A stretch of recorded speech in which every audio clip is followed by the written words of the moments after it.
Jean-Louis, nouveau doublé en Autriche pour Mercedes, Rosberg devant Hamilton. Qu'est-ce qui a fait la différence finalement entre les deux pilotes?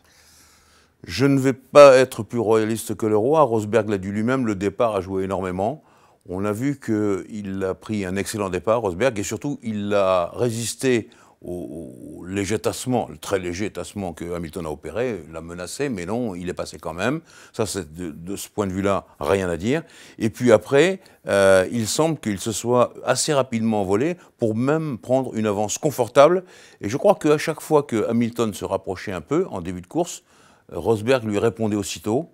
Par un meilleur temps autour. On sait qu'il les a beaucoup alignés, les meilleurs temps autour. Et en l'occurrence, donc voilà, c'est un résultat tout à fait logique. Il n'y a pas eu que le départ, mais le départ a joué énormément. Techniquement, on sait que Rosberg a utilisé l'embrayage 2014, qui apparemment patine moins. Est-ce que Hamilton devrait faire de même? Mais écoutez, je pense qu'Hamilton va le faire parce que se priver d'un bon départ, c'est se priver d'un bon résultat. Ça, c'est des choses de base normales. Les embrayages, attention, hein, c'est particulièrement difficile à caler. Hein. Il faut s'entraîner pour ça. Il y a le régime du moteur, il y a le moment où l'embrayage colle ou décolle. Il y a un tas de régulations à mettre en route avant que l'embrayage soit parfaitement calé. C'est un exercice très compliqué qui nécessite beaucoup d'entraînement. Et si Rosberg, lui, a décidé de revenir à l'embrayage 2014 qui lui convenait mieux, il n'y a pas de raison que Hamilton ne fasse pas la même chose. Troisième place, Jean-Louis Massa, qui a réussi à contrôler Vettel, même si l'Allemand est resté trop longtemps dans les stands. Est-ce que Williams, finalement, peut rivaliser sérieusement avec Ferrari cette saison? Ça sera difficile parce que les progrès de Ferrari ont été substantiels à la fois en moteur. On voit bien que le moteur Ferrari n'est pas loin du tout du moteur Mercedes. Williams ayant un moteur Mercedes, eh bien, c'est un petit avantage. Mais Ferrari reste quand même en châssis bien plus évolué et bien plus en avance finalement que Williams. Cette Williams, elle est pas mal. Elle n'est pas réussie comme celle de l'an passé, même si le résultat est à peu près semblable à celui de l'an passé en Autriche, c'est-à-dire qu'elles ont très bien marché, les machines. Mais bon, je pense que dans la place de Williams au Grand Prix d'Autriche, l'expérience de Massa y est pour beaucoup. Il avait besoin, Felipe, de se rétablir face à son ogre préféré, qui est Valtteri Bottas. On sait que c'est la pierre angulaire, hein, Bottas, de l'équipe Williams au point de vue des pilotes. Felipe, il fallait qu'il reprenne le mordant. Il l'a fait. Moi, j'étais très content. Mais dire que les Williams vont pouvoir rivaliser avec les Ferrari, je crois qu'il faudrait complètement changer la Williams pour arriver à dépasser les rouges. C'est compliqué. Hein. Et en plus, les rouges, eux, ils ont un autre objectif, c'est se rapprocher des Mercedes. Mais là, la route est très très longue. Pour le reste, Jean-Louis, on a eu une course très animée, avec notamment un accident impressionnant qui impliquait Alonso et Raikkonen. Qui est responsable? Et surtout, c'est tragique pour Honda, qui perd en plus avec l'abandon Button. Oui, bien sûr, c'est difficile pour Honda, même si Alonso a fait une petite réflexion en disant que dans l'accident, le moteur était intact. C'était histoire de faire un pied de nez à des problèmes de moteur qui ne cessent d'arriver sur les McLaren avec ce moteur Honda, et sur aussi la façon dont peut-être les techniciens japonais s'y prennent.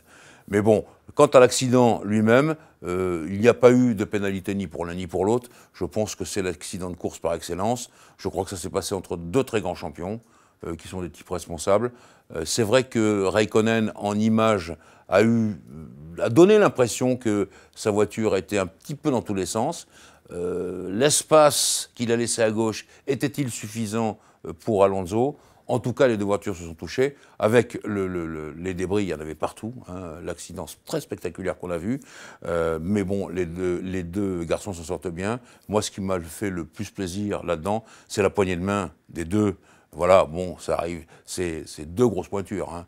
Un double champion du monde, un champion du monde. Voilà, les types qui connaissent les choses de la vie, en tout cas en F1, qui se serrent la main. Voilà, point final. Pas d'histoire, pas de polémique. Simplement, pour Raikkonen, c'est un petit peu embêtant parce qu'il perd pied au classement vis-à-vis de Vettel. Et on sait très bien qu'il est en option de contrat chez Ferrari et qu'il faut qu'il puisse participer plus largement au championnat du monde des constructeurs. Il faut deux pilotes pour le championnat du monde des constructeurs. On sait que Ferrari tient tout particulièrement parce que Ferrari, c'est des constructeurs d'automobiles. Et donc, il faut que Raikkonen se reprenne en main sur ce plan-là. Mais bon, l'accident, c'est l'accident, il n'y a rien à faire là-dessus. Ça a été chaud également lors de la course entre Verstappen et Maldonado. Un écart en fin de ligne droite. Qui a tort, qui a raison? Je ne sais pas si on peut dire qu'il y en a un qui a tort ou qui a raison. Ce que je peux dire, c'est que, et tout le monde sait, Dieu m'est témoin que moi j'aime beaucoup Max Verstappen, mais sincèrement là, les changements de trajectoire, les changements de ligne aussi importants, à 300 à l'heure, ça c'est impossible.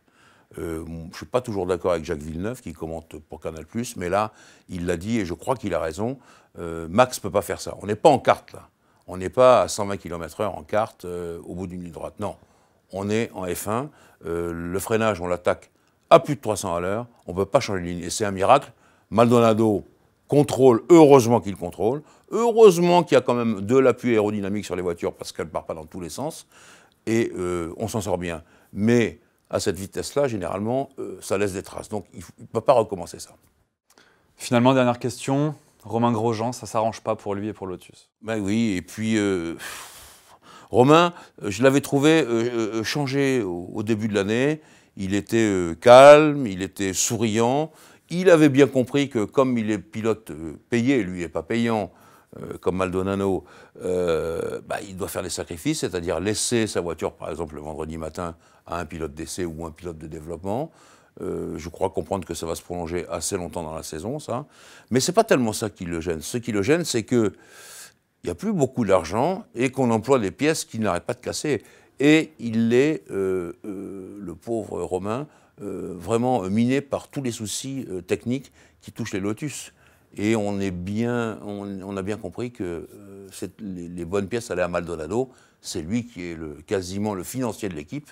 Et donc, en l'occurrence, Romain, il commence à en avoir un peu marre de tout ça. Et il faut effectivement que Lotus essaye d'arranger un peu les choses, de trouver un peu d'argent pour lui remettre des pièces qui soient vraiment pas des pièces en bout d'heure. Vous savez qu'en Formule 1, c'est comme dans les avions, on mesure les pièces, elles ont le droit à un certain nombre d'heures de fonctionnement, après quoi on les jette. Et il faudrait que chez Romain, on puisse faire ça sur sa voiture de temps en temps. Ça serait plus correct vis-à-vis de ce garçon qui a quand même changé et qui pourrait faire de bons résultats.